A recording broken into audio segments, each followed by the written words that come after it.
Welcome back to the Queer History Podcast. I'm your host, Sarah Bonaventura, and this week's topic is the history of butch and femme identities. Let's dive in.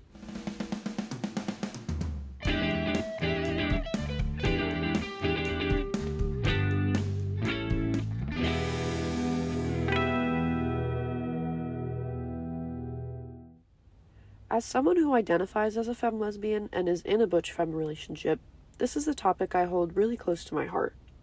To understand the history and the way that these terms have evolved over time, we first need to define them. Butch and femme are often simplified to masculine and feminine lesbians, with butches presenting traditionally masculine and femmes, as the name implies, presenting traditionally feminine. However, there is a lot more to these identities than how a person physically presents. Butch and femme began as both sexual and emotional identities. Butch is generally viewed as a specific, productive, necessary, chivalrous role in the lesbian community for masculine lesbians to achieve. Butches also must be committed to rejecting and unlearning toxic masculinity. Femmes are often described as intelligent, adaptable, nurturing, and sensual leaders. Femmes are complementary to butches and are seen as healing beings who want to repair the damage that butches have suffered from not fitting into traditional expectations of women. In addition to the individual roles played, a large part of being a femme or a butch is to be knowledgeable about lesbian history, culture, and community. To have a truly well-rounded conversation about butch and femme dynamics, we also have to acknowledge the term stud. This term refers to black masculine lesbians and is specific to black queer folk. The term stud originated during the Harlem Renaissance of the 1920s, when a network for black queer women was emerging, giving black masculine lesbians the space to express themselves. Writer A.J. Mason says that, quote, "Long before the term stud itself was popularized, black queer masculinity has been the backbone for countless groundbreaking moments in the queer community and the world," end quote. It's not clear when exactly the term was popularized in the way that we know it now, but it's speculated to have emerged in the 50s and 60s. Many black lesbians felt the term butch was associated with white lesbians, thus the emergence of a racially specific term. There is debate about what qualifies someone to be a stud in the same way that the term butch is argued over, but it really boils down to being black and masculine and liking women. Now that we have a general understanding of what these words mean, let's unpack the history of where and when these terms first surfaced. Before the word butch was made available, the term female invert was used to describe masculine lesbians. It was assumed that these female inverts all had male souls. The word butch itself likely originated from the word butcher, which was used to refer to tough kids in the early 20th century. The terms bulldagger and bull dyke were also commonly used in the 30s before butch was coined. However, these words eventually became slurs used against butches, specifically black masculine lesbians. Butch and femme became apparent in 1940s America when women were able to go into bars without a man. Original butch-femme socialization took place mainly in bars and the working class, as well as black communities.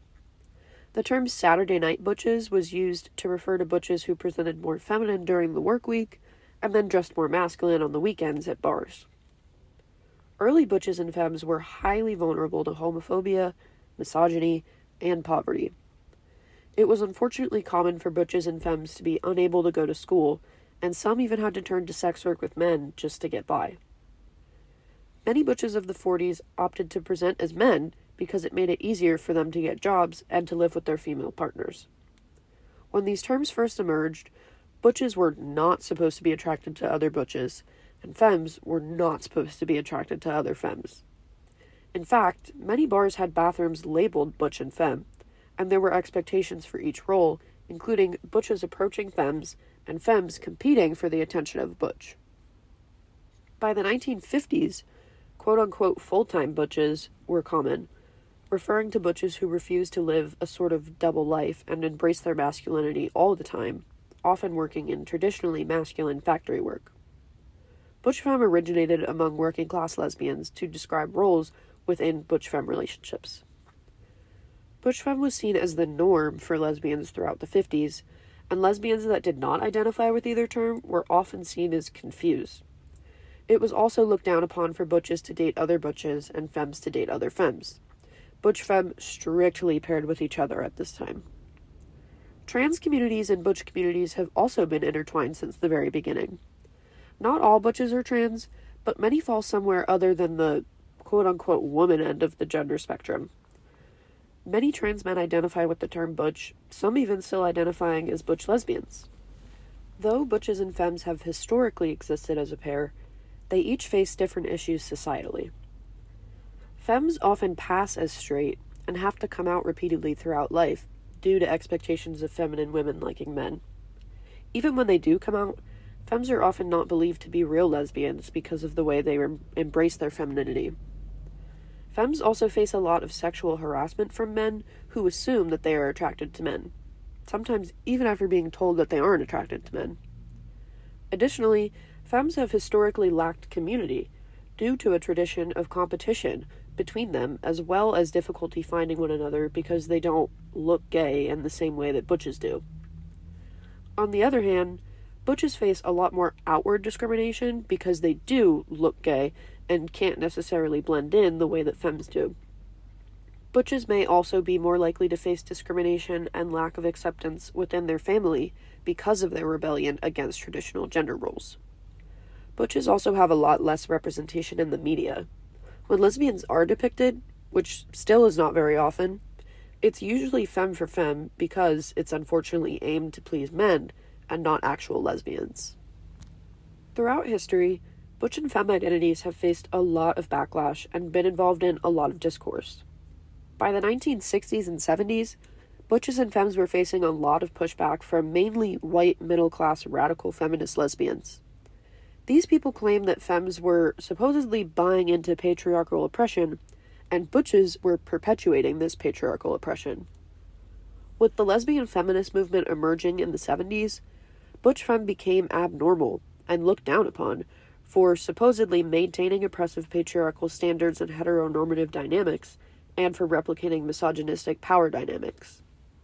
For this reason, many claimed it was impossible to be a feminist and identify with either of these terms. Androgyny was seen as the new ideal for lesbians. There were, and still are, a lot of misconceptions about butches and femmes.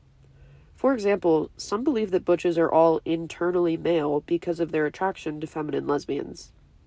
Butches have also been assumed to be rural women who have no contact with gay community and therefore think that they must just be like men.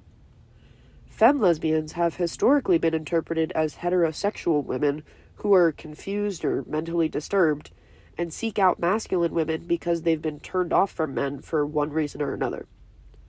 Many believe that femmes are simply man-hating heterosexuals who use butches to substitute the supposedly necessary role of males in females' lives. Some even believe that the very idea of femmes is actually encouraging male-attracted women to falsely identify as lesbians. In the 80s and 90s, butch femme roles resurfaced. Advocates for butch femme identities during this time claim that these roles are simply expressions of sexuality that are distinctly lesbian. Writer Saya Leash says, quote, "Butches are not trying to pass as men. They subvert expectations of feminine womanhood through expressions of masculinity. Femmes are not just feminine women. They subvert expectations of patriarchal femininity by reclaiming, redefining, and embodying femininity outside the bounds of the gender binary." End quote. Contrary to what the radical feminist lesbians of the 60s believed, these identities have historically overthrown traditional womanhood and gender binaries as a whole. Femme lesbians threaten the very idea that men own women, and butch-femme relationships inherently threaten men because of the belief that men have control and power over feminine women, whereas femme-for-femme relationships don't threaten men in the same way, and in fact are often sexualized by them. Butch and femme dynamics have evolved over time, but one thing remains true. They are identities that go far beyond physical appearance, and though they may appear to be replicating heteronormativity on the outside, they are deeply radical and anti-patriarchal. In fact, when these terms originated, it was common for the femme to actually be the breadwinner when butches were not able to find jobs. And this is just one example of butch-femme opposing traditional gender roles. While butches and femmes originated as paired terms, over time, they have started to exist separately from each other. Now, it is generally more accepted for femmes to date other femmes, and for butches to date other butches, though it is still seen as traditional for butches and femmes to date each other. Today, there are many new lesbian terms, many of which originate in some way from butch, femme, and stud. Terms like futch and stem are more popularized today, and these refer to someone who falls in between femme and butch or femme and stud identities. Some lesbians reject these terms and say that it's not possible for someone to be in between butch and femme, and that they are stealing from those who do identify with classic butch and femme identities. There's also a lot of misinterpretation of butch and femme identities today, and what they originally stood for, as well as endless debate over who is allowed to use specific terms. Lesbian terms have historically been policed in a way that terms that apply to gay men are not, and this remains true today and happens tenfold across the internet. Though butch and femme began as hyper-specific roles with certain rules, everything evolves and inspires over time. While it is extremely important to know the history of how these terms began, it is also important to acknowledge that things don't always have to remain the same, and change can, in fact, be a good thing. And that wraps things up for today. Thank you for listening. I'm Sarah Bonaventura, and this has been the Queer History Podcast.